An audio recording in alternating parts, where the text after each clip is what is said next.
Institute. My name is Lee Smith. I'm a senior fellow here, and I want to thank you for coming to this afternoon's lunchtime panel titled, "Does Putin's Move on Syria Make Russia the New Middle East Power Broker?"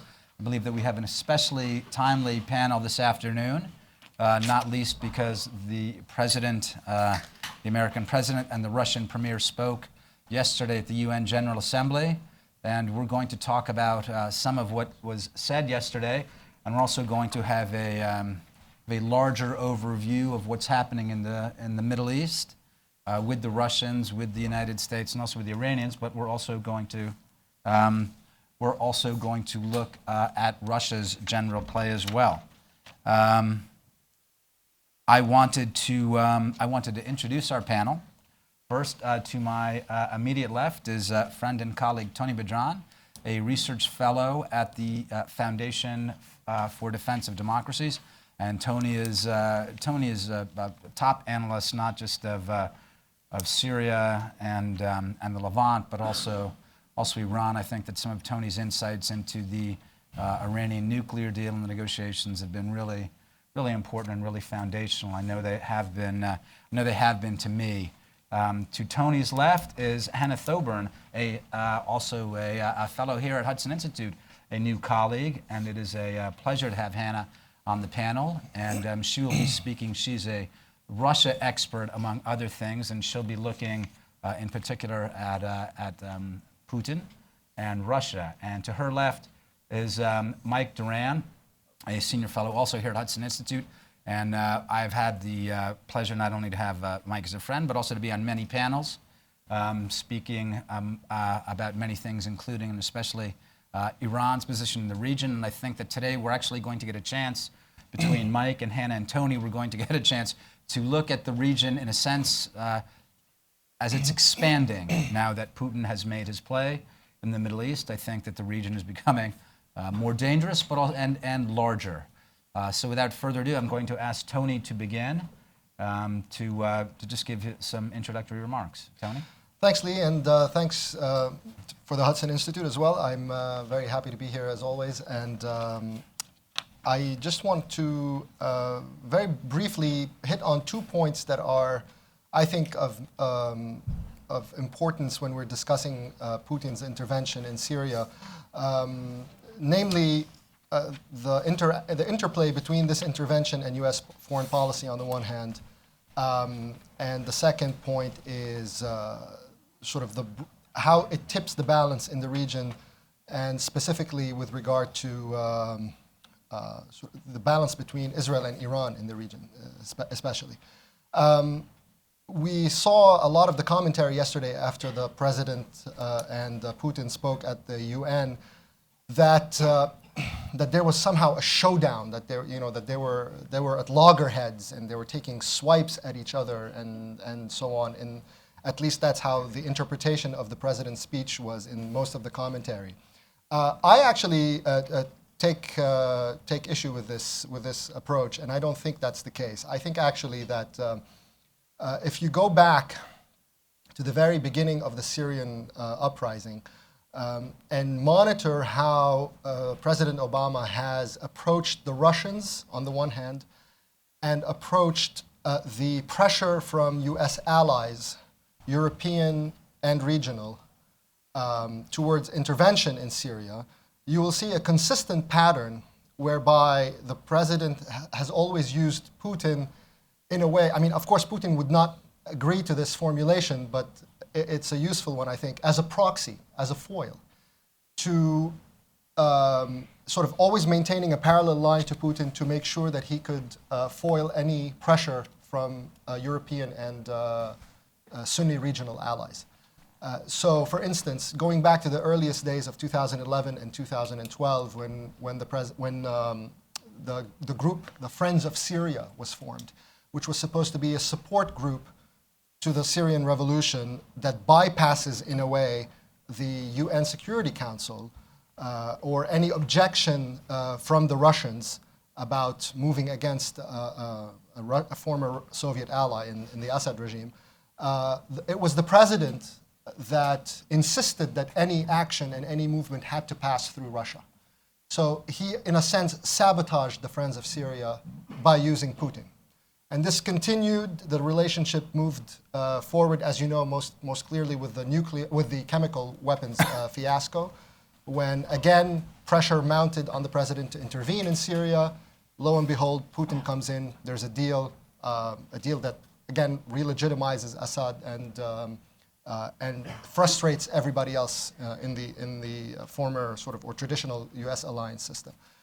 Leading up to this point, I think this is kind of the logical trajectory of this dynamic, and I think that contrary to what most commentary has suggested, the move that Putin has done in Syria right now fits actually very seamlessly with President Obama's objectives in Syria.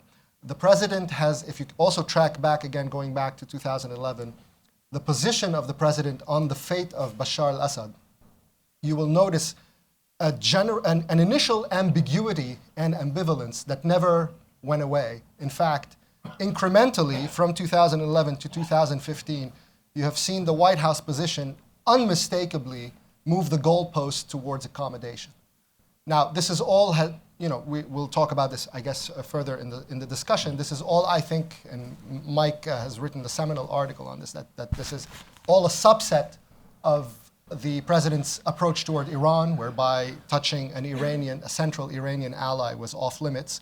And I think that's the case here too. But something I really would like to leave you with here is the extent of the overlap between Russian assets, the moving parts, the actual pieces on the board of Russia and Iran. They overlap. So if President Obama agrees to a forceful Russian or turns a blind eye, let's say, to a Russian forceful intervention in Syria, it at the same time serves to protect Iranian assets in Syria as well. And this is where the last very quick point regarding Israel, I think, also where the president sees this as a net positive.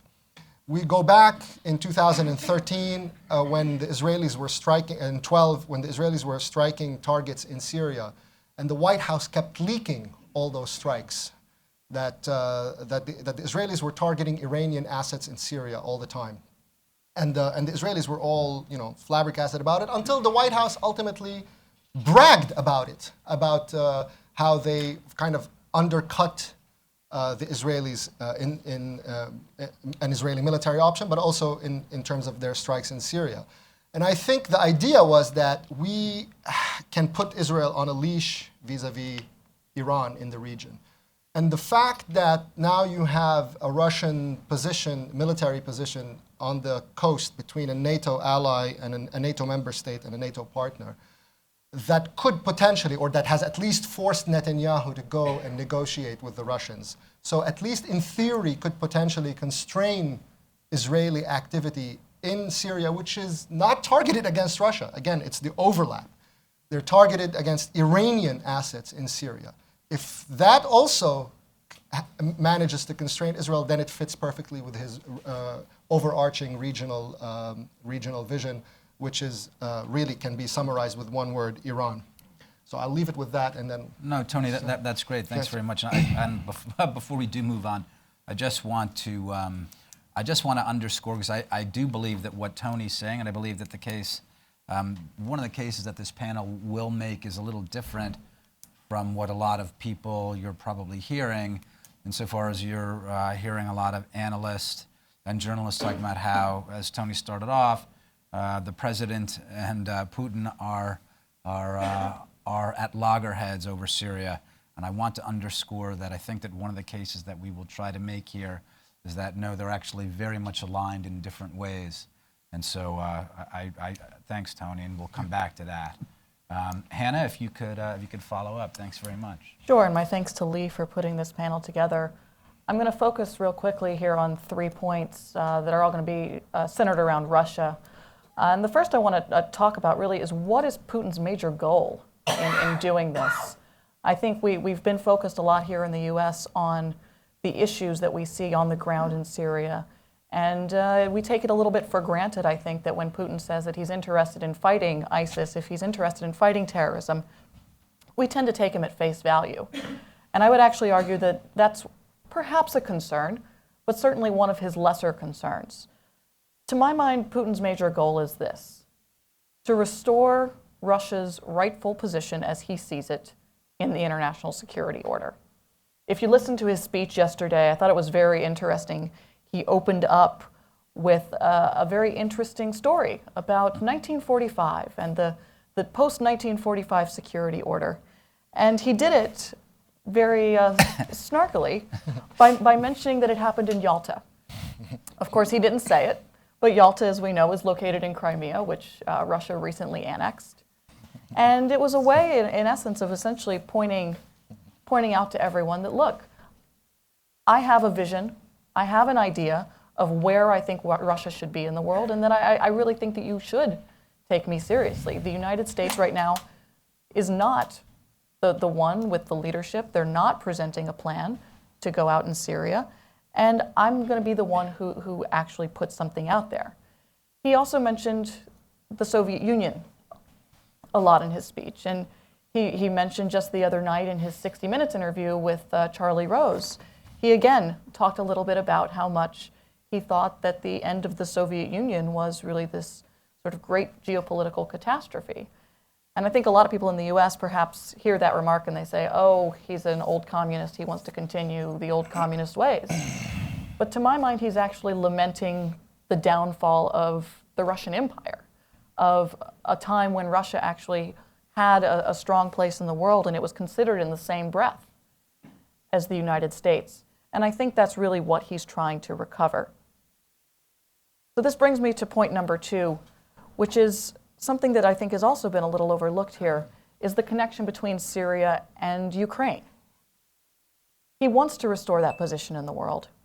But unfortunately, after everything that's gone on in Ukraine, the annexation of Crimea, the continued presence of Russian troops in eastern Ukraine, both the Europeans and the United States have Russia under sanctions. He's been excluded from the G7. He's been put really on the outside of the conversation. But as time's gone on, you see the Europeans and the US slowly forgetting that something ever happened in Crimea, that there's still fighting going on in Ukraine. We talk a lot about the Syrian refugee crisis, but not at all about the 2.2 million Ukrainians who've been displaced from their homes. And by presenting the world with this option, this Putin-esque option in Syria, he's essentially asking people to forget that Ukraine ever happened. You need me to fix this problem that's sending all these refugees into Europe. You need me to fix this problem that's endangering the security of your allies in the region. And in return, I do think that he's going to ask for perhaps a lifting of the sanctions on Ukraine, but he's essentially trying to say, look, here I am. You need to take me seriously. And that, which is point number 3, the U.S.-Russia relationship, we've seen the U.S. really back down. The U.S., despite the Budapest Memorandum that it signed as to assure Ukrainian sovereignty in 1994, has not pushed back against what Putin did in Ukraine. And it seems as though we're not going to push back now in Syria. And to my mind, you really are seeing Vladimir Putin essentially win the game. He had a very weak hand of cards at the beginning.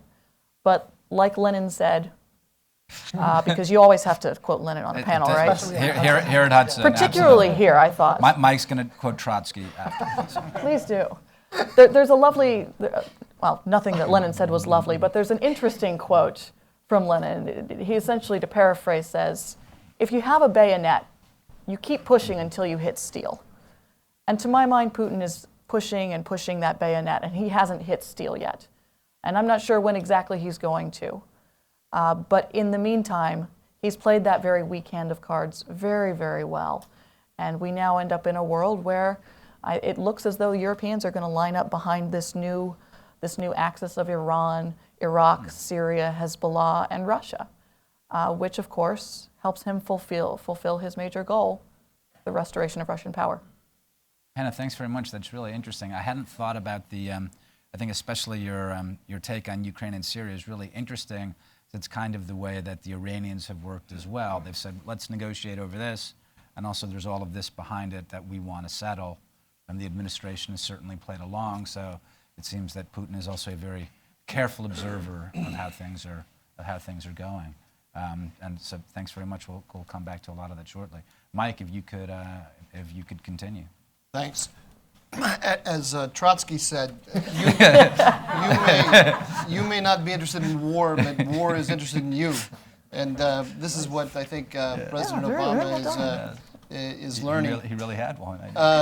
Yesterday, or the day before, David Rothkopf in Foreign Policy. It must have been. It had to be yesterday, didn't it? Because it was President Obama's speech. He summarized President Obama's speech at the UNGA as follows: "Good morning, cupcakes, unicorns, rainbows. Putin is mean. Thank you very much." And I think that is a pretty good summary of the speech. And it's interesting to me that Rothkopf, as a kind of barometer of Washington opinion, has come to the conclusion that President Obama's approach is giving Vladimir Putin enormous opportunities to change the balance of power in Europe, in the Middle East, as Hannah and Tony said, to the disadvantage of the United States. The disconcerting thing to me is that this shouldn't be new. I mean, the Washington consensus it's been a long time in coming, and yet I think a lot of us for years now have been saying this, and it has been ignored to this moment. And on top of that, the troubling thing about it is that this state of affairs, whereby the Russians are changing the balance of power against us, the Iranians are changing the balance of power against us, this is very much a product, as I see it, of the Iran deal. This is not an accident. It's not an accident that Russia and Iran are cooperating together militarily in Syria immediately after the Iran deal. It's not an accident that we get an intelligence sharing relationship between Iran, Iraq, Syria, and Russia immediately after the Iran deal. It's not an accident, and it's not an unintended consequence. I totally agree with Tony about that, and I can't underscore this point more. This is the direct consequence of President Obama's vision of the new Middle East order. Not just the consequence. This is the realization of his vision of Middle East order. The logic was very simple, and it's been there from the beginning if you've watched the president closely. The logic is, I, Barack Obama, want to pull the United States back from the Middle East. The game in the Middle East is not worth the candle. I'm going to go down in history as the president who ended wars, didn't start new ones, right? That's what this is what the cupcakes, unicorns, rainbows, that's what the speech was all about. The speech, hovering over that speech, was the ghost of George W. Bush's foreign policy. Mm-hmm. And President Obama was saying, I owe America, I owe world, I have offered you an alternative to the militaristic foreign policy of George W. Bush. I've given you one of American restraint, and it's a better world than the one you had. Now, he hasn't, however, been totally upfront about what that vision entails, and I agree 100% with Tony on all of this. His view of Middle East order is a concert system with Russia and Iran. He knows that if he says that out loud, that I see Iran as a partner for Middle East stability, I see Iran as a partner for fighting ISIS, I see Vladimir Putin, the guy who's destabilizing the Ukraine, as a partner for stability in the Middle East, it'll be completely acceptable politically in the United States, so he doesn't say it. He just does it, and then he gives us speeches about cupcakes and unicorns and so on. And people on the right focus on the words that he says, and they attack him for saying these words and say he's naive, he's silly, and so on and so forth. He's none of those things. He's clever. He's clever, he's intelligent, and he has a strategic vision that he has not announced clearly. And what we need to be debating, I think, is the merits of that strategic vision. The interesting thing to me about Putin's move is that he chose to move in Syria. He did it for a couple of reasons. Obviously, Assad is his client. Exactly as Hannah said, he wants to hold on to Russia's great power status, and he already has a position there in the Eastern Mediterranean.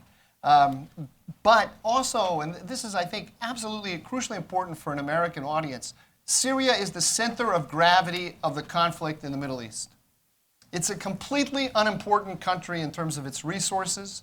It's a complete mess politically, obviously. It's a potential quagmire, absolutely. But it is the center of gravity where the fight over the regional mastery is taking place. The regional coalitions are fighting it out over Syria. And so by the application of force in Syria, Putin has changed the balance of power, not just on the ground in that conflict, but in the region as a whole.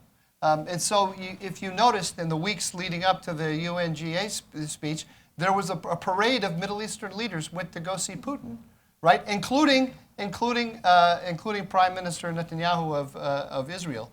Why? In order to deconflict with him, because he has put down the marker to everybody that he's the guy he is the power to be dealt with in the region.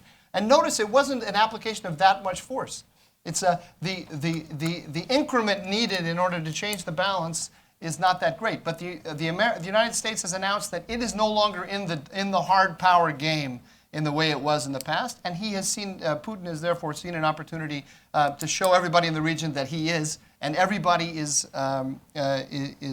taking note. And as Hannah said, it's not just everybody in the region; it's also the Europeans as well. One of the remarkable things to me in the last few weeks, since the signing of the Iran deal, is the extent to which the Europeans are gravitating toward the Russians on the Middle East, and therefore, as Hannah says, on everything else as well. Angela Merkel is now saying openly, we need to work with the Russians and the Iranians to stabilize Syria. And that brings me to my last point, which is the worrying aspects of President Obama's strategic vision, as I understand it. And I'll just put it this way by noting the European response. The European response is absolutely pathological, right? Europe is being inundated with refugees, a large portion of which are coming from Syria. It is presenting, Putin is presenting it this way, the US press is presenting it this way, and the European press is presenting it this way, as a consequence of ISIS, right? We have to solve the ISIS problem in order to solve the refugee problem. The refugee problem is not as a result of ISIS. The refugee problem is a result of Putin, of Assad, with the support of the Iranians and the Russians, annihilating his own cities. Right, using his air force to destroy the major Sunni population centers in Syria. That's the source of the refugee problem. Helping Russia or supporting Russia and Iran as they prop up Assad doesn't solve the refugee crisis. So it's completely muddled. It's completely muddled thinking. What the Europeans are now saying is that in order to solve the problem that we're confronted with here in Europe, we have to support those elements that are creating the problem, right? But that is a direct consequence of President Obama's strategic vision, because he's taken us out of the hard power game in the Middle East, or he's pulled us back from the hard power game in the Middle East. So the only player to whom you can appeal now is Vladimir Putin. And as Hannah said, it's helping him. It's helping Putin not just get support with his Middle East policy, but also getting support ultimately for his Ukraine problem. And I'll make one last point on this with regard to President Obama's strategic vision. It's not going to work. It's not going to work. It's not going to work in two ways. Number one, it will not solve the problem that we have. It's not going to solve the ISIS problem. This is only going to exacerbate the ISIS problem, because we are supporting ultimately through Russia and Iran on the ground. We are supporting or allowing them to support horrible, vicious Shiite sectarian actors that are killing Sunnis wholesale. As long as that's the option that we hold out for the Sunni powers, they're not going to give us the support that we need against ISIS. And without the support of Sunni powers, we can't solve the ISIS problem. And then lastly, this is very troubling because we live in a world in which our adversaries are starting to cooperate with each other against us. We're closing our eyes, and we are not recognizing that what the Iranians and the Russians are doing together is a move against the United States. President Obama lives in a world in which there are not friends and enemies. There are problems. And there are problems, and problems have to be solved. So we have to look for solutions to problems, and once we define the challenge that way, then we look for partners for solutions. And so he lives in a world where Putin can be a partner for a solution in Syria while he's problematic in the Ukraine. And so we'll put some financial sanctions on him in the Ukraine, but we'll still partner with him in the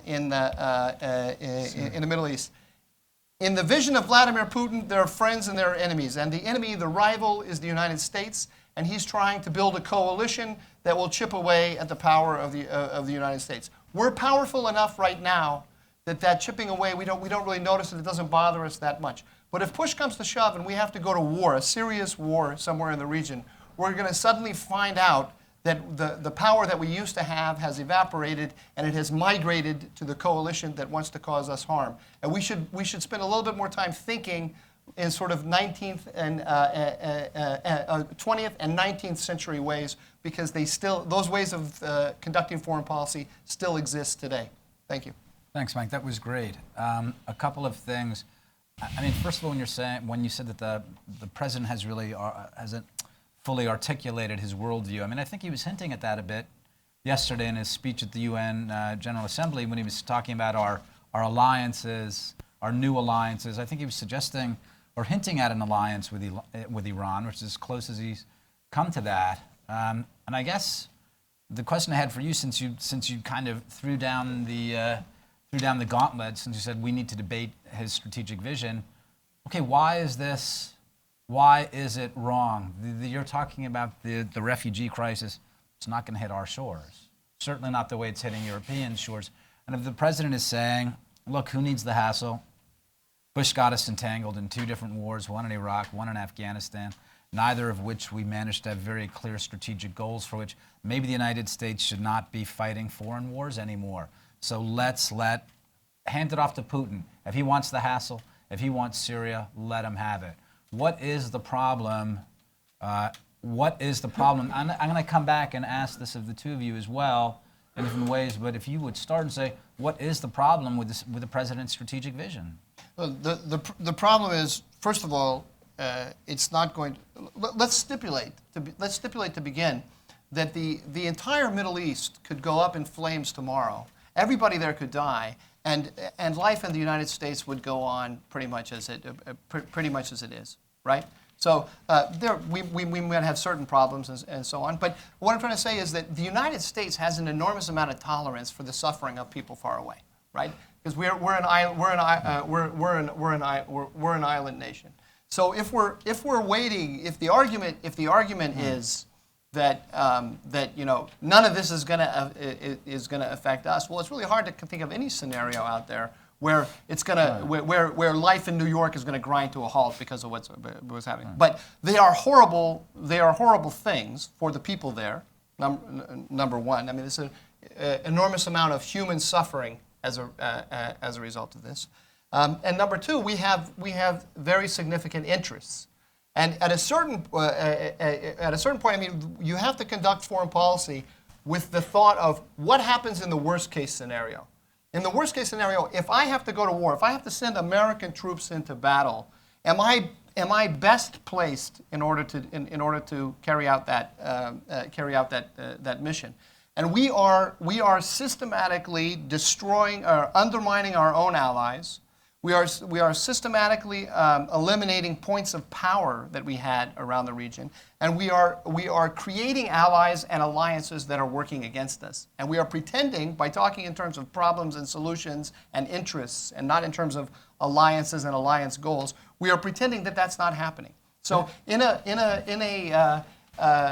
just two more quick points. Okay. So in extremists, we're going to find out that we're in a weaker position. And the second thing is, we can also see that, look, this kind of thinking is not new. Since the Syrian civil war has gone on, the president has said to us, effectively, you know what, okay, right now, all the other actors in the arena, they're not doing what they should be doing to solve the Syria problem. But when the pinch hits them, when they see how small, I understand this has to be a political solution. We have to have a political process. The others don't see it that way. But when they really start to feel the pinch, then they'll work with us for a political solution. But that's not what's happened, right? Oh, and they're also the idea was we can contain it. We can contain the problem in Syria so that it doesn't get worse. First of all, it hasn't been contained. We've got millions of refugees that are putting pressure on the surrounding countries. There's going to be a ring of hatred around Syria for generations now, which is going to foment more and more instability. We could have a destabilization of Jordan. The destabilization of Jordan is not a fanciful thought right now, right? If Jordan is destabilized, do you think the United States is not going to go in? If Saudi Arabia is destabilized, again, not a fanciful thought. Saudi Arabia with all of its oil resources, the United States is not going to go in militarily? This cannot be stabilized this way. I don't know. I think that's a very good question. Would the United States go in? But certainly, we've seen this administration make a number of different cases. The United States needs to get off a war footing. It's not our problem. So I don't know. I guess what I'm trying to figure out is, and if we can elaborate this a bit further, what are the interests that would compel the United States? I mean, I think they exist. I think they're real. That would compel the United States to change course and say, actually, Syria is a big problem. It's not just the humanitarian issue. It's a strategic issue as well. Let's say ISIS carries out an insurgency in Saudi Arabia, destabilizes Saudi Arabia. You have the world's largest oil reserves under ISIS. I think in those circumstances, the United States would not sit back and do nothing, right? So that's the kind of situation where I'm saying we're not creating a regional order that is empowering others on the ground so that they can look after our interests. It's not putting us on a non-war footing. Doesn't mean just pulling out, creating a vacuum, and saying that whatever happens there is the best of all possible worlds. Putting us on a non-war footing is building up allies on the ground who are capable of looking after our interests so that if push comes to shove, we have to do something with American forces. We have others on the ground who will fight with us. But in the best of all possible worlds, they'll take care of our interests without us having to do anything. Tony, did you want to? Well, I mean, Mike mentions the scenario of an ISIS doing something, but there's another scenario as well. I mean, it's a scenario that we just saw recently in Kuwait, for instance, right?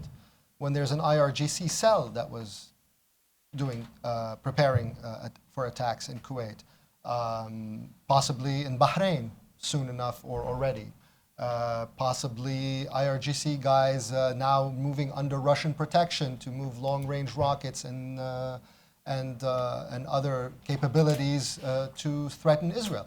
But as Mike says, once you stop thinking about friends and enemies and allies and alliances systems as a value in and of itself, and you start thinking in different categories, then clearly this doesn't matter anymore, right? So it becomes a second order issue, something like one step removed from, because we have come in the United States in the conversation about national security and American interest, we have come to define these things after 9/11 increasingly narrowly, and much more so as a counterterrorism, through a counterterrorism prism than through a classic sort of national interest in foreign policy and strategy terms.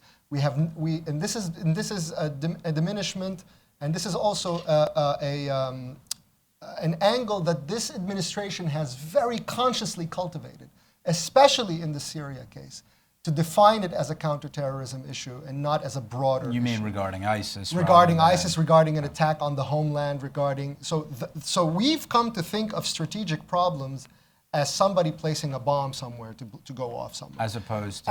as opposed to an order that guarantees obviously security, economy, cooperation, as Mike, the kind of things that Mike was talking about, and I think that. I mean, clearly Putin is looking at it still that way. The president can come up and lecture and hector about old ways and 19th century phenomena, which is exactly what he had said in 2009. I mean, he's talked about it specifically in those terms, that the balance of power among nations cannot hold and will not hold. Yeah, I mean, that's very nice. Putin just said, yeah, I'm sorry, that actually does very much hold. So we may not think like that anymore, but all the other actors think like that, including our allies who are looking. I mean, the Israel case, since I mentioned it in my opening remark, and Shmuel Rosner has actually a very interesting piece today on this issue, because he says, look, it's not that the first time that Israel and Russia had been at odds in Syria or in the broader neighborhood, right? I mean, we know it. We've seen it in Lebanon in '81. We've seen it in '67. So the difference in all of this is that now Israel is doing this on its own, whereas in the past it could rely on the United States, and in fact the United States saw it as a net positive against the Soviet bloc in the region and a way to humiliate the Soviet bloc in the region. So that ally was an expression and a reflection of American power in the region and the ability to block what we considered to be bad actors and rivals from encroaching on sort of the American sphere and our friends. But if you stop thinking in those terms and everything now becomes, Islamic terrorism this, Al-Qaeda this, a bomb to, violent extremism and whatever, completely disconnected from classic nation-state issues and balance of power, that's where the conversation leads. And I think that's kind of a broader, like I said, diminishment of the broader level of discourse about strategy and the national interest. Well, let me ask Hannah something. As you were talking about, you were talking about Israel's place in the region regarding the Soviet Union. Look, as many people have said, Vladimir Putin's Russia is not the Soviet Union. Right. Is it? And even then, there were lots of people, including various American policymakers, who were worried about the fall of the Soviet Union. What is wrong with the idea of a balance of power or a concert system in which Putin's Russia plays a part? Is it just that he is a reckless actor? Or is it just that this is our legacy that we're supposed to take care of? Or what's wrong with, let's say that we're putting forth the idea the administration is not uncomfortable with its role in Syria, with Putin's role in Syria. What's wrong with that? I mean, is it okay for why is Putin a problem? Look, I think we really need to look at all of the other things that go along with Putin being involved in a certain area. Here at Hudson, we have a really wonderful kleptocracy initiative that actually looks at the way that Vladimir Putin's Russia exports corruption throughout the world, the way he uses international legal systems, the way he uses offshore accounts to push that dirty money out through the rest of the world and create influence that way. There's also the propaganda and the media question. But one thing I really wanted to get to and to follow up on Tony is to really look at what this means for the transatlantic relationship. Essentially, in creating this option in Syria, Putin has said to Europe, look, the United States doesn't have a plan. They have no option. And your only option is essentially to follow what I say. If you want to get rid of all of these migrants and these refugees, and you don't want to have to deal with the problems. And it forces our European allies to look at their foreign policies and to look at themselves and say, okay, so this seems to be our only option. That means we're going to weaken our relationship with the United States. The United States is going to turn to itself and say, okay, we now have France and Germany cooperating with Russia on this question. How much do we actually want to engage in intelligence sharing with these countries? It's essentially a very smart way for Vladimir Putin to drive a wedge in between the transatlantic relationship. Absolutely. And I mentioned earlier how Putin was talking about the 1945 Yalta Conference. And I think it's important to look at the moves he's made in the past 2 years. And to my mind, he essentially wants a new Yalta agreement. He wants the international system to take a new version of Russia and to take it into account. What does this new system, ideally, from Putin's perspective, what does this new system look like? I think it would mean the destruction, at least the tacit destruction, of NATO. I think it would mean perhaps the failure of the European Union. I think those are things he'd like to see.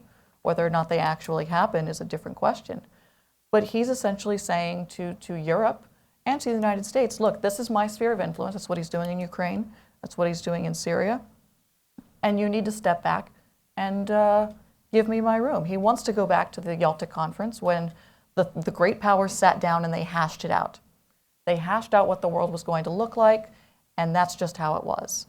But what happened in Yalta in 1945 was important to build this system that we have that's kept generally a peaceful Europe. And that, this is why they gave the Nobel Peace Prize to the European Union just a couple of years ago, which seems silly, and I still might laugh at it a little bit. But it was important to say, look, something good here has been accomplished. It's a greater security framework, just like you mentioned. It's a greater security framework, and we shouldn't just look at these things in isolation. We have to think about them in a larger strategic framework. Just a couple of follow-ups. I mean, like one of the things, how it diminishes U.S. power, for instance, including the type of power that this administration lauds as the smarter types of power. Mm-hmm. So let's say sanctions, using the financial tools, for instance. I mean, Putin and the Chinese are effectively working to set up a parallel alternate structure through which the ability of the United States to punish people financially is diminished. So so the idea that you can somehow separate these things and, that's kind of old 19th century displays of power militarily that doesn't really get you anything. But there are consequences to when you betray friends or not come to their aid and so on. There are consequences for when you want them to cooperate with you on other things. I mean, the NATO issue is another thing. I mean, look, specifically in Syria, look how we have treated the NATO state bordering Syria, Turkey, right? When it was assaulted by Russian systems when a Turkish plane was shot down by a Russian system, probably operated by Russians, over the Mediterranean. The United States and everybody in Europe, incidentally, maybe short of the French, everybody wanted Turkey to just swallow it and shut up. Yeah. Because we do not want to interfere in Syria. The Americans don't want to touch Syria. So that you get assaulted by a Russian anti-air missile, sorry. It's just, so again, it undermines that relationship as well. Go ahead, Mike. Yeah, we're like, I think we're in the situation of the third generation of people who build big businesses, The first generation builds the business, the second generation expands it, and then the third generation drives Maseratis and snorts cocaine, right? And they tell themselves that this Maserati that they have is somehow a consequence of their genius. When actually the Maserati is built on the hard sweat. The sweat and toil of granddad and dad. So the first generation fought World War II, understood the consequences of not having allies, of having taken themselves out of the great power game, and tried to set up a world system that would ensure that they didn't have to do it again. The second generation built that system out, and now the third generation is going around telling itself, oh wow, we don't need all that hard power because we have these really cool financial sanctions that will impose costs on people who are out there with an antiquated great power, hard power mindset. It's terrible. The amount of leverage that we have snorted up our nose in the last year alone is amazing. And I'll give you an example of what am I mixing my metaphors? You can't snort leverage. No, that was a good mix metaphor. Take for instance the French. Right? When I was in the White House, the French were our absolute best allies on anything to do with Iran nukes, and also our best allies in Europe with regard to the Syria question and with regard to the Lebanon question. For whatever reason, there was a group of Quai d'Orsay officials who wanted to keep France in the hard power game in the Middle East.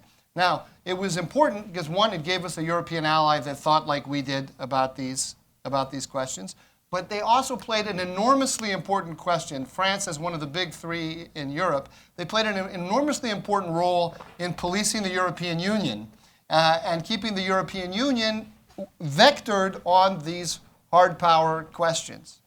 And then President Obama came along. He made the deal with Iran. Right, and basically announced to the world that the United States isn't in this hard power game anymore with respect to containing Iran, and we undermined all of those elements in the French system that had been doing this enormous work for us in Europe. We did it to them twice. One we did it on the Syria red line, because you'll remember that Hollande went out and stood with President Obama on conducting attacks against Assad in Syria for crossing the red line against his own public opinion. I mean, he really went out on a limb, and then he looked very silly when President Obama went back on his red line without even notifying Hollande ahead of time. And then secondly, we did it with the Iran deal, because we put the French, who had been tough on the Iranians and had been slowing us down in terms of making concessions to them. We put them in the unenviable position of making President Obama angry because they were trying to put the brakes on him, and being put in the back of the line for lucrative contracts with the Iranians. Why? Because with respect to the Iran question in Europe, the Germans see it almost entirely in commercial terms. They want those contracts from the Iranians, and that's it. And the Germans aren't in the hard power game at all. Why? Because we took them out of the hard power game after World War II.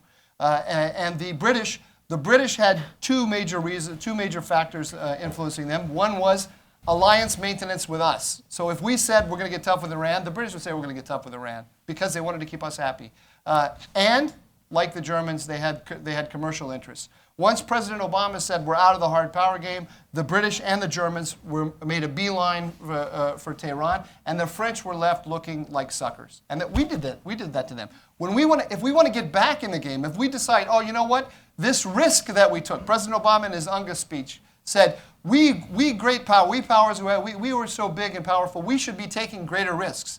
The risk that we're taking, right? The risk that the United States is not with U.S. It's not with U.S. lives. It's not with U.S. money. It's with other people's lives and other people's money. If it really goes badly, right? It's others that are going to pay the price. And if we turn around and say, oh, you know what? It did go badly. We better go back to the old way of doing things. The French that were helping us are not there anymore. We destroyed them. We pulled the carpet out from under them. Yeah. But look, Tony. No, go ahead. Well, if you want to follow up, because I just want to follow up on the concept. I was just going to try to look, because you said you want to, and I totally agree with you, debate the worldview. We know in many ways what the administration's argument is, right? The administration's argument is, yeah, fine, but what you're talking about didn't work. Look at what happened. The Iranians were still on the verge of getting a nuclear weapon, and we pushed back. We're managing their re-entry into the global system, and that's, I'm sure, what they're saying with Russia, too. It's like, they want Syria, let them have it. Mm-hmm. We're managing their re-entry, or we're managing their position in the international system. It's like, because to manage these positions through war, it's too costly, and frankly, it just doesn't work. Look at what happened in Iraq. Look at what happened in Afghanistan. This is like this is their argument. This is like a businessman. Okay. This is like a businessman taking a mafioso as a partner, and saying, you know what? I'll give you half my business, and you come in, and after you get used to profits won by an honest day's work, right, then you're going to stop your mafioso ways. I mean, that is the But argument, th- right? but That is their. It is. But That is that's not the argument. That's the argument. That's exactly the argument. But that's not what's going to happen. We're going to give the mafia half our business, right? And they're going to continue their mafia ways. Because Iran, you know, it's funny. The people who don't think the way we do, the way I do, they always like to point out that the Iranians are not that strong. Right. Look, they can not strong support conventional military. They're an terrorist impoverished third cutouts, world country, no conventional military, so on and so forth. Speedboats. Exactly. That's exactly who they are. So why are you thinking they're going to be a solution to your problems? Right? They are blackmailers. Right? That's what they do. They are the guy that says, if you don't pay me this month, I'm going to put a brick through your window. I'm going to torch your shop, right? That's what I'm going to do if you don't pay me. That's how they operate, and that's who we're doing business with. And we think they're going to transform themselves. They're not going to transform themselves. But the idea, It's very similar to the Russians, by the way, as well. Yeah, well, I was going to say, I mean, the idea that somehow this is a diminishment of Russia. Okay, prior to summer of 2015, Russia did not have a military base in the Eastern Mediterranean. Post-summer 2015, Russia has a military base in the Eastern Mediterranean. I don't understand how you see that as a diminishment of Russian power. It's impossible, right? Who's going to take them out of the Eastern Mediterranean now? I mean, that. So We're going to choke them to death by feeding them the Middle East. By hugging them? Yeah, exactly. More and more here. Take Lebanon. But this goes to a point that Mike raised, the idea of the concert system, right? The concert system is the biggest fallacy of all time, right? Because there's no such thing. It never works as a concert system. It always works as competing coalitions. Okay, the idea that somehow, like, everybody wants to do the idea of the European concert system, and you wrote about this, the European concert system happened on the carcass of Napoleonic France. Okay, you defeat, a coalition comes in, defeats the revolutionary power, then establishes a hegemonic coalition that governs it, right? In this case, you have two coalitions. You have the one that Putin is building, Russia, Iran, and this is what I said, the overlap of assets. Everybody was talking about these guys are going to be at each other. We can balance them against each other. They're using the same the same pieces on the game board. Okay? Who is? I just want to The make sure Russians this is and clear. the Russians and Okay, the Iranians. all right. When Russia has to go to Syria, it has to go through Baghdad airspace. Okay, that means through Iranian territory. When it sits down in Syria, it has at best 2,000 crew members, half of whom are not actually combat. So the perimeter that's defending them, okay, is manned by Iranian assets. Okay, and what it's there to do in Syria is to prop up an Iranian asset so that the Iranians can continue to smuggle weapons to their other asset in Lebanon under the protection of Russian air defense systems that will curtail Israel from targeting them. So the notion that somehow these two are at odds is just silly. They're working with the same pieces. There's total overlap. So that's one coalition.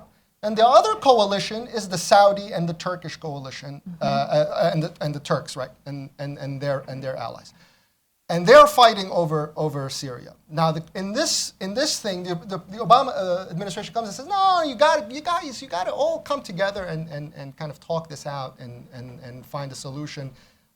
But the way it has behaved, unmistakably, is to side with one coalition against the other coalition. I mean, it's plain to see. This is how it. So we're in the position whereby I was talking about the Russians and the Iranians using the same pieces. It's the same pieces that the Americans are using. Okay, In Iraq, we are using Qasem Soleimani as our ground troops and his militias.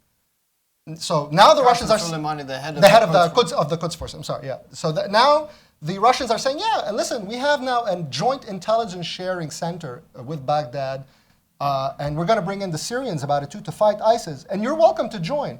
I mean, so the United States is going to look silly because you're working with the same people anyway, right? So we haven't. So in fact, I would say that Putin's move in Syria really isn't first and foremost about Obama at all, because Obama's in the bag. I mean, he knew this in 2013, plain and simple. The move here is to twist the arm of Turkey and Saudi Arabia with the help of Obama so that he can have what Obama will call a concert solution, whereas in reality, it's a victory of one coalition over another.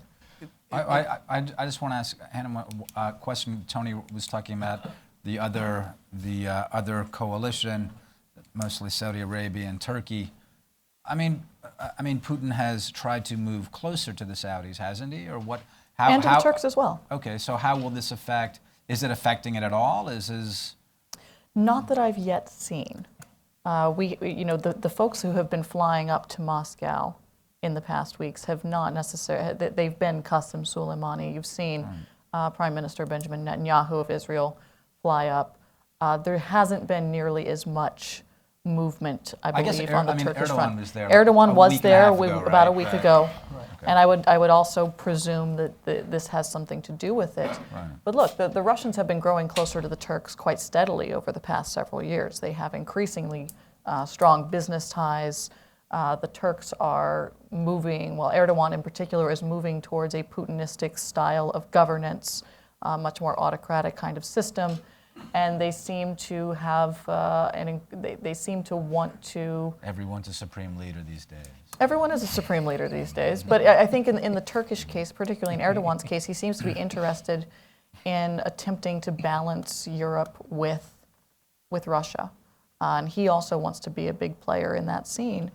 And I think what you end up with is in Syria now you have a gigantic mess and 10, 15 different actors. And they're all moving pieces, and they're all put on the same chessboard or the checkers board or battleship or whatever fun game you analogy. Pardon? Whatever board game you prefer. Whichever board game you prefer. There's about 15 different moving pieces, and I think the danger for miscalculation by any one of those participants, whether it's something as small as the Al-Nusra Front or something as large as the French happening to bomb the wrong encampment, I think that the danger of miscalculation on any of these sides is extremely high. Mike, did you want to? I wanted to argue with Tony about one little pedantic point. He said that this isn't about Obama, Putin in Syria, and I take the point, and I know what you mean, and I think in terms of the immediate game, you're right. But I do think that he is thinking about, as I understood Hannah to be saying, the balance of power between Russia and the United States. Oh, sure. Yeah, right? Yeah. And he's picking up, he's like a guy, he sees Obama's announced, I'm out of the game. That's right. Right? Yeah. And I like you, play it. And so the shop, the shop door is wide open and he can run in. He's That's got right. 18 months to loot. That's right? that's exactly and he's right. going to pick, he's picking which things to grab. Can I ask? And the Russians, by the way, say that. I mean, an analyst always quoted Fyodor Lukyanov. Yes. So he actually said it very openly. He said, Russian influence is directly proportionate to the retreat of American influence. I mean, you said 18 months. What happens after 8? Let me ask this question of all of you. Tony, why don't you go first? What happens after 18 months? I don't know. Between Putin and whoever whoever's in comes office. I don't know. I mean, that's look. Everybody You said now, before. Yeah. You said before, and I know that you and I have talked about this. Look, when the Russians now have a base in the Eastern Mediterranean, what does it? It's a very steep cost, it seems to me, for any administration to try to push Russian troops out of Syria in that way. So I want to know, what's your sense? What happens? But I mean, that's the whole point, right? The idea is what the next administration is going to have a challenge that, by the way, was intentionally sort of designed by this administration to tie their hands as much as possible, to lock in reality. It's not a coincidence that Obama comes up and talks about, that he, Rouhani, and Putin, all three have something in common in their UN speeches, all talking about a new order, all of them. Rouhani says the Iran deal is a way for us to effect a new international order. The president talks about the culmination of the previous 70 years of old ways, and now with the Iran deal, this is how you do things, and this is the new way of doing things. And Vladimir Putin, as Hannah mentioned, with the new Yalta, or everybody wants to start a new order. And they've done a lot of moves, created facts on the ground that are going to be very hard to turn around. And I'm not really sure, I mean, it's a tall order as it is for any president, and for the new president to come, he has to have a vision and the resolve to pursue that vision that goes back to these old balance of power games and to commit American resources to rebuild. It's funny because the idea of the Obama presidency was to rebuild alliances. And now we're really going to have to rebuild alliances after the because they don't exist anymore. I mean, look, the lesser powers are going to be distrustful, but they're all going to run to an American president who says, "Listen, I am back in business, and we're going to restore this thing, and we are going to really push back against the Iranians," which, by the way, as Mike said, isn't hard to do. Really. I mean, you can do it. It's a very doable thing. But it requires a commitment of first on a strategic level and then on a resources level. And I'm not sure yet if the political environment in the country or among I imagine that's going to depend a lot on that. It's not just going to be the. Yeah. So I don't know. Let's go through, and I'm going to ask both of you to answer that. Hannah first, then you, Mike. Then I'm going to open up the floor for a few questions. We'll see how much time we have. And but in the meantime, Hannah, if you would say, so if Putin perceives as some sort of a 18-month-long fire sale, what happens? What happens over the next 18 months, or what happens when those 18 months are finished? Well, go ahead and answer that as well. I think what happens after the next presidential election, it almost depends entirely on what happens over the next 18 months. It's nearly impossible to predict that without starting to think through what next steps Vladimir Putin or the Iranian mullahs or any other person who wants to get in on the game, China perhaps, might want to take. I can't speak for the Chinese. I can't speak for the Iranians. I can take a best guess at the Ukrainian or at the Russians. But I would expect much of what's the same, much more of the same. Like I said, there's this. You keep pushing until you hit steel, and there doesn't seem to be any kind of a backbone there. There doesn't seem to be any kind of a desire to stop the bayonets as they continue to push and push. Now, whether or not Putin thinks that he's in over his head when it comes to having both Ukraine and Syria on his plate, that's a question I'm not sure that anyone besides Mr. Putin himself can actually answer. But if he is interested in taking more land, there's certainly other opportunities, Kazakhstan, perhaps the Baltics, Belarus, maybe Moldova. If he's interested more in influence, then he has other levers to pull. You think about Ukraine here for a second. Yes, the violence has started to recede, but let's not pretend that doesn't mean that Mr. Putin doesn't still have a great amount of influence over what's happening there. They're about to have local elections, and he has several political parties on the right and the left in his pocket. He still has the corruption tool. He still has the propaganda tool.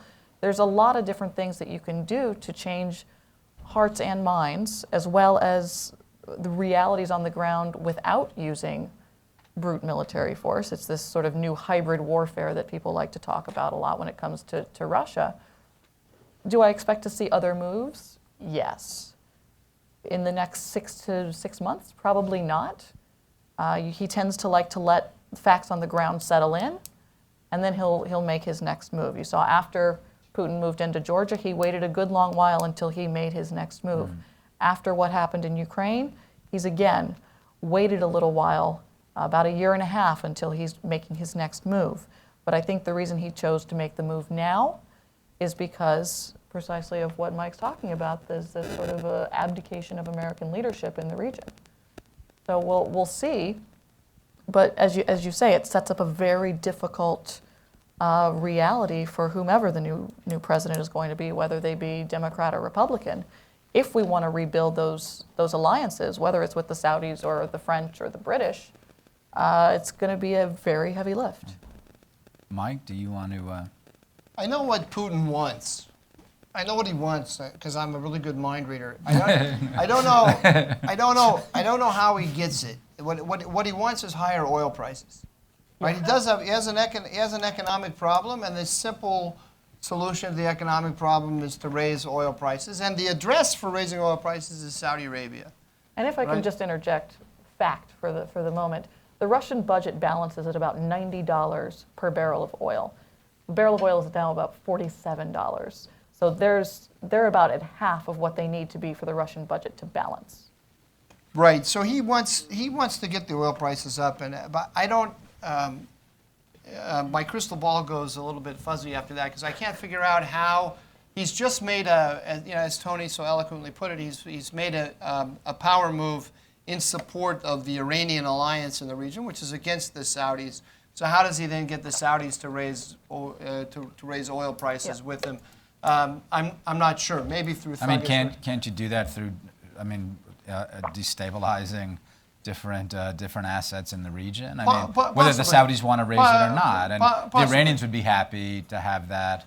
Yeah, I mean, well, he can already. The Iranians just signed a $21 billion arms agreement with him, so he's going to get some money through some of that $150 billion that the United States has freed up for the Iranians, which is not going to do anything but build roads in Iran. Fix potholes. Some of it is going to go Only right if they stop chanting Death America, because you can't create jobs. No, you can't create jobs that way. But then If they stop, there'll be plenty of jobs. Yes, you can, because who else is making those flags that you got to burn? the other thing about the future, if a Republican takes the White House, we like to tell ourselves that it's all going to be turned around very quickly.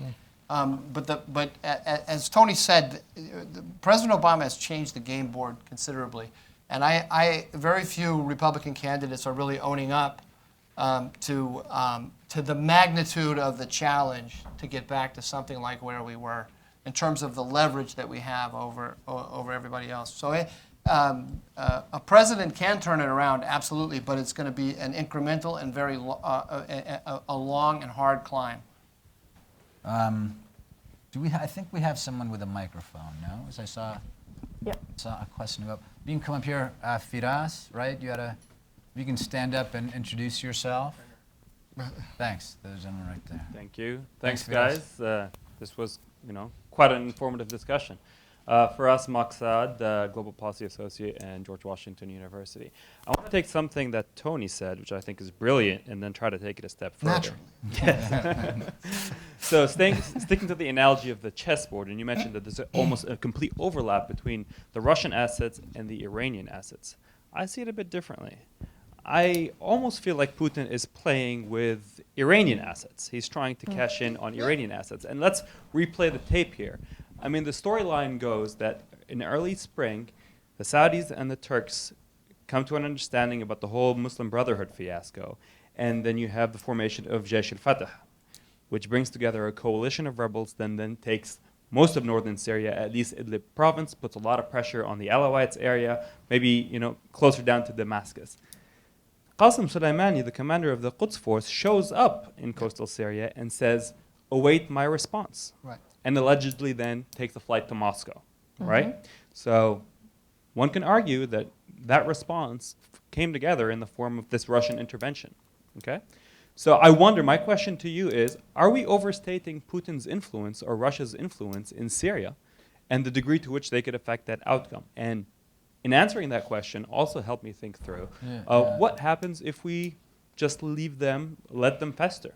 What happens if the Jaish al-Fatah and some of the other rebels begin to take potshots at Russian soldiers and Iranian assets, and suddenly we're not so interested and keen in engaging Putin, i.e. crowning his military achievement by giving him a diplomatic victory? What happens if we just let them fester?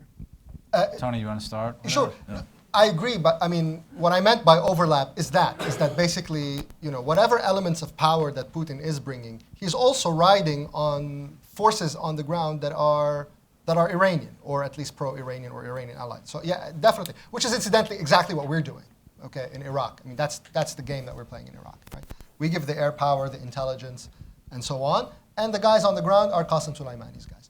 Now, a variant of what you said is that maybe when Qasem Soleimani appeared in that area in the coast, because when the Turkish-supported rebels moved in the northwest of Syria, they were on the entrance to the coastal area, which could have taken then Latakia, and then Putin's dreams would have gone down in flames, right? So Latakia is vulnerable. But you could argue that the Iranians first went by themselves because there was a lot of Hezbollah guys and Iraqi Shiite militias that were pushed up to the Idlib area, and they got beaten up tremendously.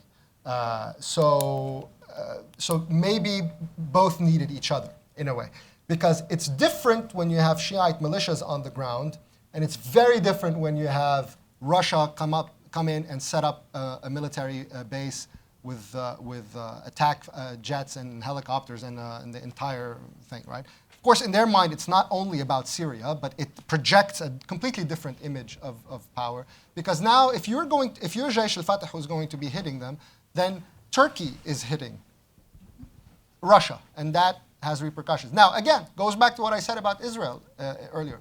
It's one thing. The Israelis, that wouldn't be the first time they hit Russian assets in Syria and humiliated them in Syria. Go back to 1981 in Lebanon and so on. It's one thing when you're doing it in the full knowledge that the United States is behind you, and another thing when you're left holding the bag by yourself, not only unsure of what the United States, whether it will come and help you, but almost positive that it will come against you. Because if you look at the campaign, I know the Obama administration talks about the pushback against the Iranian axis in the region. If you look back, actually, we've had a systematic policy against Turkey, not against Iran. We've held them account because the guys that they're working with are Islamists, Ahrar al-Sham. We were about to sanction Ahrar al-Sham, okay? So we have actually frowned on their choice of local assets and worked to really screw up royally their security environment, whether it's through the PKK, through the Iranians, and now through the Russians right on their border, right? So I think it's I would totally agree with you. Yeah, absolutely. If we were playing the old game of the Cold War and the proxy, Boris, I think, sent me an email today that there's a poll in Russia of 14% approval of Russian ground troops in Syria. Good. Test it, in a way. But those are the old ways of the 19th century. Old ways, you mean the United States arming proxy forces to take on the Russian proxy forces, or Russian forces? With the Cold War, I meant. Okay. That's of how we conducted ourselves in the Cold War, which apparently we don't do anymore. Mike, were you going to say something too, or did you want to? Yeah, just that there is. One could argue. I don't know that this is exactly what happened, but it was striking to me at the end of the negotiations on the Iran nuclear deal, that it was the Russians who quickly ran in and put the ballistic missiles into the mix in the last stage. It seems to me quite possible that when Putin was sitting there and watching this Iranian-U.S. relationship develop, he said, "Oh no, hold on a second, President Obama. I helped you with these sanctions on Iran, which were very costly to me economically and otherwise. And now what you're going to do? You're going to lift the sanctions and you're going to reach in and grab Iran as your ally? No. That's not the way it's going to work, right?" And so before they raised the ballistic missiles, he released the hold on the anti-aircraft batteries. Then he helped them in the last stages of the negotiations, and then the minute the negotiations ended, they're cooperating together in Syria. So you can interpret it as well as a kind of Russian-American competition for the Iranians. And on the ground, look, the force they put there isn't that great. Maybe 2,000 men. Not all combat, actually. Yeah. So, and the Iranians and the Iranians and Hezbollah and Assad, they're going to want to pull them in deeper, and they're going to try to embroil them further, and it's going to be a challenge for Putin. His public doesn't like the idea that much, so it's going to be a challenge for him to define the mission narrowly, so that he doesn't end up in a huge quagmire. All that's very true, but it just shows you how little force he had to apply in order to get an enormous benefit politically and otherwise from it, because because we left because we're giving everything away at bargain basement prices. Hannah, would you like to add something? Yeah, to I just that? wanted to add one very small point on this idea that it's going to be such a huge problem for President Putin that he only will have 14% of his people who will approve of having boots on the ground in Syria. I think we should really remember that the Russian news media does not work the same way as the American news media. Sure. You know, they do the same types of polls about, do you think there should be Russian boots on the ground in Ukraine? And a very similar number of people say, yes, only 14, 20, 25% at the max. That doesn't mean, of course, that Putin hasn't put troops on the ground. He's just, because everything's controlled by the state there, because media is controlled by the state, he can hide those things from his people just as long as he wants. So I wouldn't It's bizarre you can even get like that many people to say why the number shows up like that in any case. A lot of it has to do with the way the questions are asked. No, I didn't mean to. Of course, he can very easily ignore it. My point is to use it as a sort of a launching pad. It's like, yeah, of course. If he wants to be embroiled in Syria, good. I mean, that's the idea of how you do proxy war. To raise the price for him. What's the price now for him? He's lapping up real estate left and right, and the Europeans and the Americans are coming to coordinate with him. So it's kind of the opposite of that. But it's the money question. For him, Sure. at the end of the day, it goes back to this question about I see what you mean. the oil, and he needs the money. Sure. He's already spending money on Ukraine. He's now spending much more money on Syria. Sure. The financial reserves have been dropping. They're still at a reasonable level. He can hold out for a while. But that comes back to what you were saying also about getting sanctions. Precisely. relief through Syria. Interesting. This gentleman right here in the fourth row rather. Yes. I'm Hussein Abdul Hussein with Arai. Now, since the Russians have their assets and their jets inside of Syria, many are suggesting that a no-fly zone would have become complicated. So what would you guys advocate if you were in the president's shoes? A few steps. How would you deal with Syria and Putin? Would you not talk to Putin? Would you give manpads to the rebels? I don't know, whatever comes to your mind at this point. Hannah, do you want to start this? And then that's a good question. Thanks. Hussein. I'll punt and pass this one to Mike. Okay. All right. I would start. I would take a leaf out of his book. Do you take a leaf out of a book? I take a page out of his book. You turn a leaf, you take a page. I take a page out of his book and establish a position in Syria.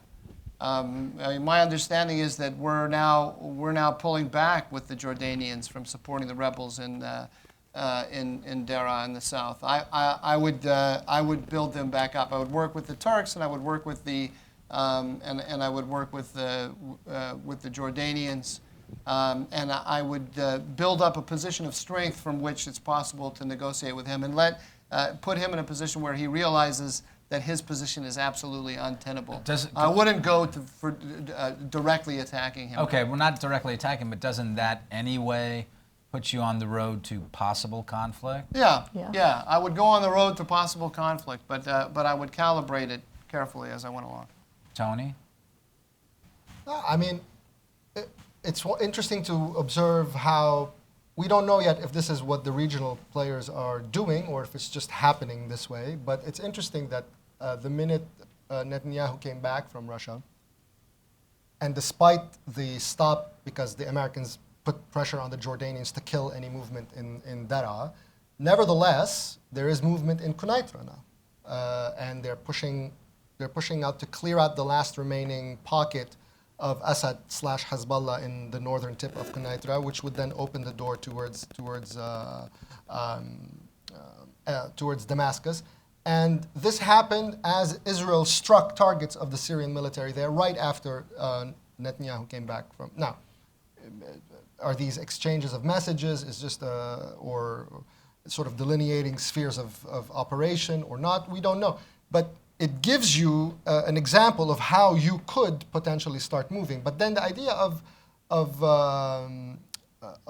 attacking him or not attacking him, this is Latakia, right? I mean, this is regime-controlled territory, and we are supporting the rebels against Assad. And if that means lobbing a bunch of rockets onto that area, and look, your planes are there. Sorry, your planes are in the wrong place. Well, can we come back to? I'm sorry. Or an Israeli strike that hits in Latakia, for instance, a shipment towards. Well, Well, that's one of the things that I was going to say, since Yeah. it's something we were talking about before, so far as the Israelis were a major Cold War ally of the United States in the Middle East. And certainly, I don't think this administration sees it like that, but certainly it's obviously a role that the Israelis are very comfortable with. It's a role that many American policymakers are with. I don't see why, I mean, if you want to move in some sort of forces, I don't see why not using the Israelis. And if Putin comes like, yeah, I know, they're crazy, aren't they, those Israelis?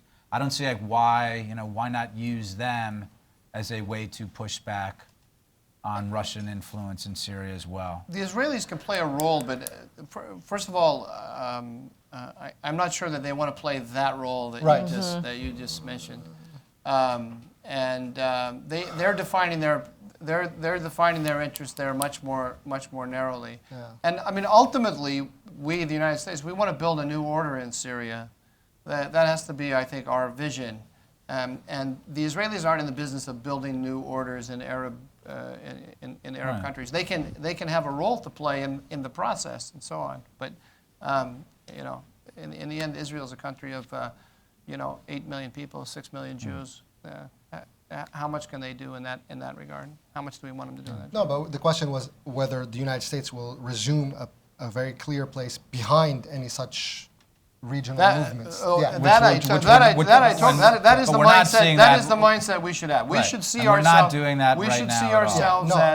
We should see ourselves as the leader of a coalition in the Middle East, a coalition that has a lot of diverse elements that don't get along very well, but we are the leader of it, and we set the strategic goal, and we assign everybody roles and missions in the coalition. And the job of the coalition is to impose costs on the rival coalition, which is headed now by the Russians and the Iranians. Yes, it's not the Cold War anymore. It's not a zero-sum game. There are areas in which we actually have overlapping interests with the rival coalition. So all true. They're still the rival coalition, and our job is still to impose costs. But also, it's interesting to return to the issue of the French, right?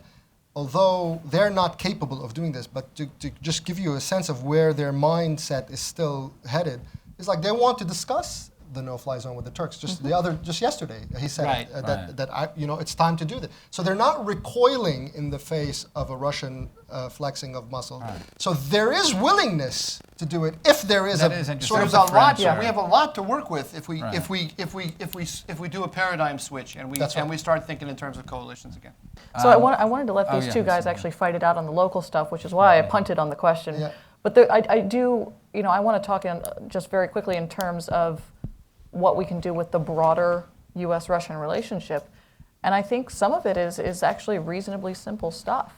If I were advising the guy in charge, I would have exactly in mind what you said about oil prices, about the Saudi Arabia problem. I'd say, look, let's lift U.S. bans on exporting of U.S. oil. Let's approve the Keystone XL pipeline. Just to send... And I don't approach this in a domestic policy way, but I approach it in a way that would say we're trying to send a message to Vladimir Putin that we're actually in this game to play it. And it's things like that. I mean, no, I probably wouldn't have advised them to meet with Mr. Putin yesterday. I wouldn't reward what he wants is recognition as this sort of international, great international leader, and I wouldn't have given it to him. I think you're forgetting that Josh Earnest tweeted that Putin was begging for the meeting. He was begging. Yeah, and then Putin said that we were the ones begging for it. There's a nice little spat about who asked for the meeting, so I don't believe either side. But the fact that there is that spat says to me that things are a little bit more tenuous than they would like us to believe. But I think there's a lot of things that can be done at the... Even with Turkey, by the way. Absolutely with Turkey. A bunch of tangled interests with Turkey, you know what I mean? So, but again, all of these we're listing individual regional players and their relationship vis-a-vis Putin and Russia, right? Saudi Arabia, Israel, Turkey. But we're not looking at them as a coalition that has a superpower behind them, pushing them and pushing these assets and triggering certain areas that would hurt Putin, and so on and so forth. So if we're looking at it from a vantage point of a local regional power, it has its vulnerabilities, it has its calculation depending on where we're going to be and where we're not going to be. And once we've shown that actually we're actually more on Putin's side than not, then this becomes a moot conversation, I think. Where's the microphone? Last point. There's a woman right here. Yeah. In the second row, and I think this is probably going to be the last question we have time for. Eleanor Bachrach. I've worked for USAID in Ukraine and Iraq and Afghanistan. And I'm quite dazzled by this conversation. It seems thank to you. me a sort of Thank you for Sykes-Picot, great game approach to the problems of the Middle East with hard power thrown in.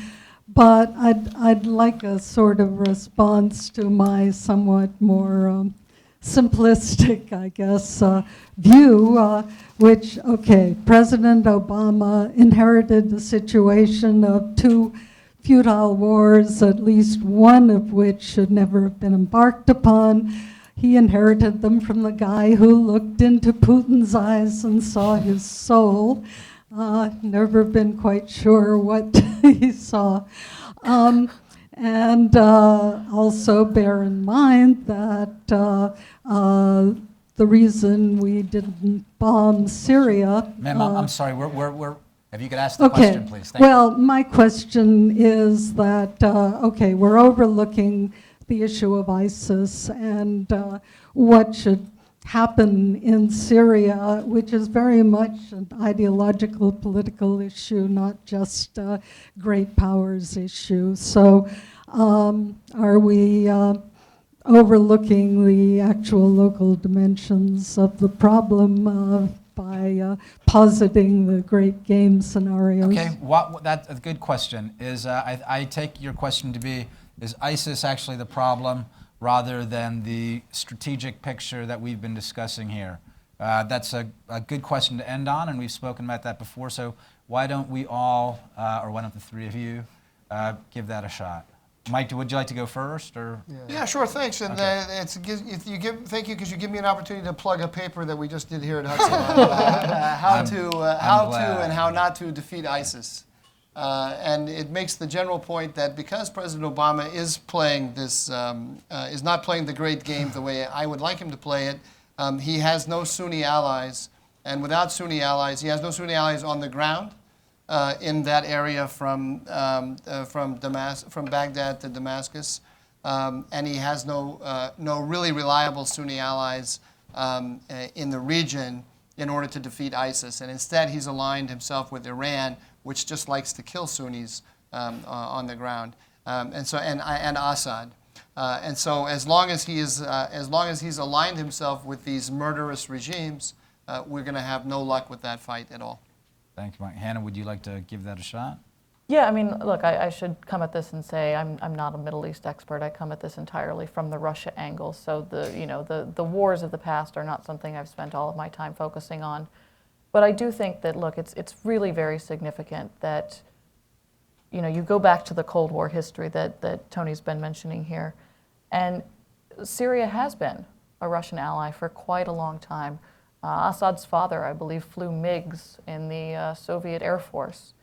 And if you look at what Putin might want to get out of this, he does want to maintain that foothold in the Middle East, and he does want to sort of to have that ally that he can turn to. And if this gambit is successful, which is a major if, I think what he's hoping is for an Assad regime that will essentially look at Putin as its glorious savior, as someone who's always going to be beholden to the Putin regime. I think it'll be very interesting to see for Russia precisely how this turns out, because it's not a foregone conclusion. You see some people even calling it perhaps, is this going to be Putin's Afghanistan?